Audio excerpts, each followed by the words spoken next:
Hi, I'm Chris Little from KFI AM 640. Thanks for joining us today. We are talking with Ali Santore. She's the Vice President of Government and Public Affairs for Providence St. Joseph Health, and we are talking about dreamers, immigrants, and being a voice for the voiceless. Ali, thanks for coming. Thanks so much for having me. So Appreciate happy it. to be here.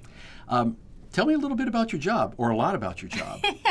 Well, it's a big job, but I'm blessed to be able to do it. So I lead interface with our government officials across 7 states and in Washington, D.C. So all of our policy work, all of our regulatory work, and our efforts to advance public policy to realize our system's vision of health for a better world. In a nutshell, that's what it is. And what is your system's vision in health for a better world? So Health for a Better World really means that we will, as an organization, the third largest not-for-profit healthcare organization in the country, we will wake up every day trying to improve the lives of the people that we serve in the communities where we are and across the world. So that includes improving their health outcomes, including improving their emotional and spiritual well-being, improving the status of our common home, the earth. So we're even involved in that in environmental stewardship, improving public policy to root out injustice, improving affordable housing. So there are so many things that we do. When we say health, it's not just your physical health. We are really looking at how we improve the whole person healthcare for people. And I know one of the focuses you have is on immigration. And can you tell me why Providence St. Joseph Health focuses so heavily on immigration? Sure. Yeah. So it's really in the tradition of our sisters. So we were founded by the Sisters of Providence and the Sisters of St. Joseph. They have in their tradition, part of our heritage, a calling to speak up on behalf of those who are marginalized.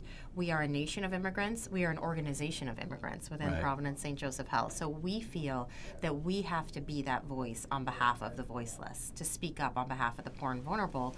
And in many cases, immigrants are the most poor and vulnerable among us. And how have you done that? How have you advocated for people affected by recent decisions such as the travel ban, DACA, and even, kids being separated from their families at the border? Well, unfortunately, there have been ample opportunities for us to advocate on behalf of immigrants. We have seen so many policies that are fundamentally against our values as an organization, our values of justice, compassion, and dignity in particular. So just to take the first out of the gate advocacy that we did was against the travel ban.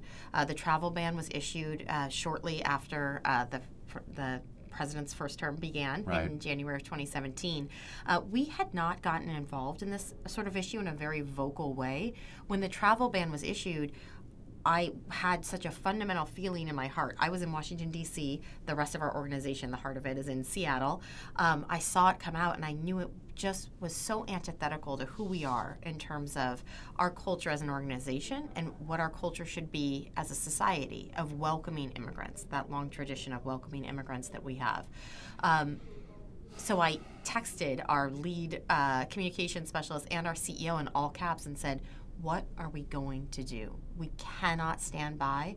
Our voice is too big, and we have a responsibility to speak up on behalf of those who can't speak for themselves. So in that instance, with just the travel ban, our CEO weighed in with all 37 members of Congress that we across our footprint who represent our ministries, our healthcare facilities, and then also issued a blog opposing the travel ban and a public statement. And that was really the first time that we had been, some people say, out on a limb on these sort of issues, but we are so committed to advancing social justice that it's the right thing to do. And you have a very diverse, workforce, and a lot of these people have, some of them, I guess, are dreamers and have come from these 7 countries affected by the travel ban. What are some of their concerns or reaction to, what's been going on recently? Absolutely. So, we stand in solidarity with we call them caregivers. That's all of our employees. We have 119,000 across our organization. 300 of them were impacted directly by the travel ban. We have 147 dreamers, 8 of which have not been able to return to work. So I know that's a small number given 119,000, the scope, but that still impacts our culture. It still impacts morale. It still runs against who we are. So aside from those directly impacted, we have also felt this culture of fear just among our organization, among our caregivers. Caregivers have emailed our chief executives saying, I'm fearful for myself, for my family, not only related to immigration status, but other issues of diversity, sexual orientation, race. They're saying we're not sure if we still feel welcome, and what are you doing as leaders in the community to speak up on our behalf? Well, how do you assuage their fears? Well, two ways. So first and foremost, we directly address them, and so I help. Part of my job is I help draft that response as an organization. But what I so firmly believe is that it's not just an email response. We have to back that up with our actions and our behaviors as an organization. So that's why you see our CEO, Dr. Rod Hoffman, vocally out there opposing things like the travel ban, opposing child separation at the border, in support of the DACA program. So we take that very vocal platform to ensure our caregivers that we stand in solidarity with them. And that reassures your caregivers, they just feel they're more comfortable at work? It makes them feel or in general? They feel what I would like them to feel. I don't want to speak for them completely, but what I would hope that they feel is pride in the organization that they work for. I see, okay. And I know Providence St. Joseph takes care of people who may be in the country illegally. How do you do that? So first and foremost, we take care of anybody who walks through our doors. Right. That is integral to our mission, integral to our heritage. It's part of who we are. So we never ask immigration status. That is not part of the healthcare experience. We believe that when you walk through the doors of whether that be a clinic or a hospital, that's a sacred encounter that is private. So we do take care of undocumented immigrants, but we never ask their status. Everyone is welcome at any of our facilities. And so what sort of programs do you have for these folks? So, when we do, people, because of the policies we are seeing, sometimes they're afraid to get care. They're afraid, and they wait till it's too late. So they seek care at the most expensive care setting, which is the emergency department, which in turn leads to a cost shift where all taxpayers actually bear the brunt of that cost. So we try to educate communities where we serve all people in those communities that our doors are always open. We have bilingual navigators that help patients navigate what care setting they should go to, that they don't necessarily need to go to the emergency department. If they're having a social service issue, we connect them with a social service worker. If they're having a mental health issue, we connect them with a mental health provider. So those services are all offered to everyone that we serve, everyone in our communities, regardless of immigration status. How do you get that information out to them, though? We partner. There's only so much that we can do. So we're a large organization, but we rely heavily on our community partners. So we partner with churches. We're a Catholic organization, but we partner with all denominations of churches. We partner with local charities. We partner with local social service networks. But it's really word of mouth. I have to say the churches have been a tremendous partner in getting the word out that services exist, not only healthcare services, but community-based services. And by offering these community-based services outside of the traditional healthcare setting, that's how we also advance health for a better world that I spoke of. And are you seeing them take advantage of all of the programs you have, early on, and avoiding going to the emergency room? We have seen that when we can get upstream on some of these issues that ultimately lead to a hospitalization or an emergency room visit, absolutely. People are happy, healthier, and in their homes, which is what we want. And that actually has the added benefit of being a lower cost to our healthcare system. I was going to say, it serves everybody. It serves the people, and it also serves your healthcare system. Exactly. What's the procedure should ICE come into one of your hospitals and want to apprehend somebody who may be in the country illegally? Well, we've had several instances and interactions with ICE over the last several months they have come into our facilities, and we do not allow them in any sort of private care setting. They're only allowed to be in the common areas. We ensure that they know about our policies around privacy when it comes to healthcare delivery, and that we can't really help them in providing any sort of information on an individual's immigration status because we don't know it ourselves. Okay, and the reason you do that is why? Because it's part of who we are. We take care of everyone, whether you're here legally or not. Okay. It's just part of the passion of Providence St. Joseph Health. Exactly. As I said, it goes back to our values, our values of justice, compassion, and dignity in particular. But we have worked in partnership with Customs and Border Patrol. We had an issue in one of our Southern California facilities where ICE was actually bringing in groups of detainees to our emergency room in shackles. We felt that was not in line or representative of the dignity of every human being. Sure. So we actually worked very closely with ICE or with Customs and Border Patrol and asked that when they bring in detainees that they give us a notice that they will be bringing in a group of detainees, that we can put those detainees in another area, that they bring them in unshackled, that they respect the inherent human dignity of them and in how they present them. And it's also not alienating when we have children in the emergency department and they're bringing in a group of shackled detainees who perhaps it has not been determined whether or not they broke the law at that point. Right, yeah. So we've actually had a very productive relationship and are grateful for our partnership with Customs and Border Patrol in really listening to the best way to serve the detainees who actually come in needing with healthcare needs. Gotcha.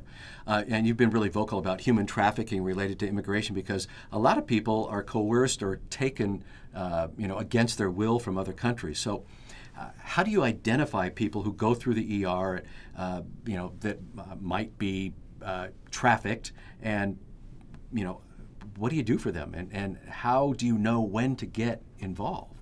So our footprint as an organization runs along the I-5 corridor. We have a concentration along the I-5 corridor, which is especially susceptible to human trafficking. So we launched a human trafficking system-wide initiative that helps train our frontline clinicians on the signs of human trafficking.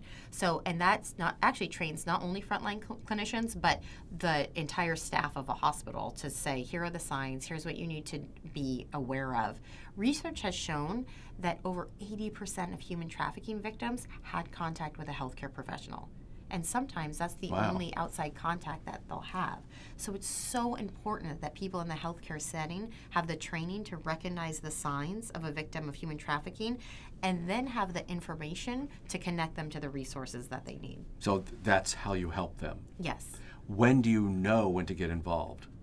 Well, so we have certain specific training criteria that the hospital staff go through. And actually there's a story about, this was not one of our facilities, but this has been something that not-for-profit hospitals and Catholic hospitals in particular have been very engaged in. A story of a hospital system that they train their entire hospital staff to notice these signs. A young woman was brought in with a man who was suspected of trafficking her. And the nurse asked to take her to the restroom. While the nurse took her to the restroom, the janitor actually called the police because the janitor was even trained to recognize the signs of human trafficking.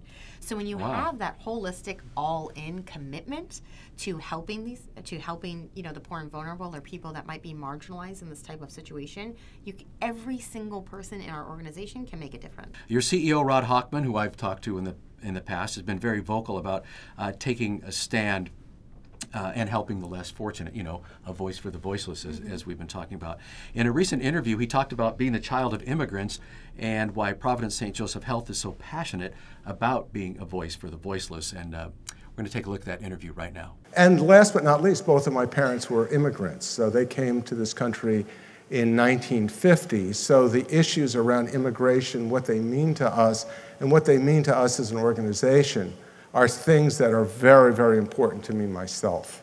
And just the thought about diversity and having a mom who graduated from the University of Rome Law School, she was one of the first graduates, you better think, the whole thing about respecting women, their role, their part of it was ingrained in me from the time I was about 10 years old. So I think those are all things that kind of form who you are and where you are today. So what I'm going to do in the next 20 minutes is bring you through what's the state of the world that we live in. And I don't know about you, but it's extremely stressful. I mean, every day I wake up and the anxiety mounts in terms of what you see. And particularly in healthcare, we're in the bullseye every day. Someone's talking about what we're doing. And I have spent the last year or so just kind of advocating tirelessly with the CHA and with the AHA to protect what we believe in with our values and our mission and our vision as we move forward. But really being what I would say the voice for the voiceless. So that is, no more profound than when people wanted to take away coverage for Medicaid patients. And what I always remind people is that 50% of the babies that are born in the United States, almost 50%, are going to be born on Medicaid. And 70% of the seniors that are in nursing homes today are on Medicaid. So when that comes under attack and the right and privilege to have health is a right, not a privilege, we got to get activated and be out there. And I'm proud to say that I think Providence St. Joseph has done and kind of taken a lead in all of that area. Ali, how does having a leader so invested in what he does impact what you do? I think it's incredibly impactful. We are so blessed to have a leader that is so committed to social justice issues. So first and foremost, it raises our collective voice. It gives us that platform. Secondly, it empowers our caregivers. So as I mentioned, They feel proud. They know what we stand for as an organization, and they feel proud every day when they go to work. It really, really emboldens them also to speak out against injustice themselves. So we have Rod at the top setting this platform, and in my view, we should have 119,000 advocates on behalf of the poor and vulnerable, 119,000 people who are speaking up and being that voice for the voiceless, and Rod really sets the tone for that. What sort of concerns do you have for your system, while you take a stand for immigrants, the way you have? I mean, it's a little controversial. Absolutely, it's not without risk, and I say that the sisters were always controversial. Their view was if we're not being controversial, we're not doing things right, because the easy way sometimes is the less controversial way. So if it's controversial or not, we're still going to stand up for what's right, and we always lead and are faithful to our mission, our beliefs, and our values. Right. Well, are there any concerns though that you have for the system based on this? Not really. I mean, I've been doing the lobbying work in D.C. for a long time. We use, as I said, our values and our mission as a litmus test for what policies we will or will not support. And even though a public policymaker may be on the other side of an issue politically, they still understand that we are driven by our mission, that this is core to who we are, that we are standing on the shoulders of the sisters when we advocate on behalf of victims of human trafficking or immigrants. It's sort of nothing new. Maybe us being this vocal about it is new, but it's always something that's been part of our core beliefs and part of who we are. And you've been okay. Yes, so far. Yeah, right. Our mission is sustained for 160 years, and we believe it's going to sustain far into the future beyond that. And Rod Hoffman, your CEO, has been vocal on topics like children being taken from their parents at the border. How do you decide when to weigh in on something like this? Yeah, that's a great question, and I get that question a lot from across the organization. We really do use our values and mission as that barometer. So number one, is this policy in line with our values, mission, and who we are as an organization? Number two, can we make a difference? We believe with scale and size comes responsibility, that we have a responsibility to make a difference to advance health for a better world, and that includes things outside of just the physical domain. So it's really a no-brainer then when you get involved in something like that? These issues, it's a no-brainer for us. There are some more complicated issues, but these are so fundamental to who we are and what we believe that it's really a no-brainer. Well, here's a complicated issue. It's Medicare or Medicaid, and as we know, Medicaid does not cover all the costs when a patient comes into your hospital. Is there a reason that Providence St. Joseph is pushing, to keep Medicaid? I mean, it costs you money. It absolutely does. And Medicaid, we actually lost as a system $1 billion on Medicaid last year, but we're not in it for financial reasons. Right. We believe that health is a human right and that people should have access to quality care. When people have access to care via the Medicaid program in particular, they're more likely to manage their health conditions, engage in care management programs, which, as we discussed, keeps them out of the emergency room, keeps overall healthcare costs down. We've also seen that Medicaid and healthcare coverage in general boosts economic production. So when people are healthy and well, they're out in the community working. So Medicaid coverage, healthcare coverage is a win for individuals, it's a win for families, and it's a win for our overall communities as well. And I was reading somewhere that the hit that hospital systems take is anywhere from -10% to -18% per patient. So that adds up. Exactly. Yeah, nobody's in the Medicaid business to make money, at least not for-profit systems. We are certainly not in the Medicaid business to make money. We support Medicaid coverage because having people covered is the right thing to do. Some states, such as Texas, where you operate, have not expanded Medicaid eligibility to low-income people, and that's caused some like smaller rural hospitals to either curtail their services or go out of business altogether. How's this affected you guys? You know, so we serve 7 states. 6 of those have expanded Medicaid. Texas is the one who has not at this point. We have seen an increase in health disparity, kind of a memorialization of health disparities for states that have expanded Medicaid versus states that have not. So we have seen outcomes in states where people have taken advantage of the Medicaid expansion to be much improved versus health outcomes in states where there has not been the expansion.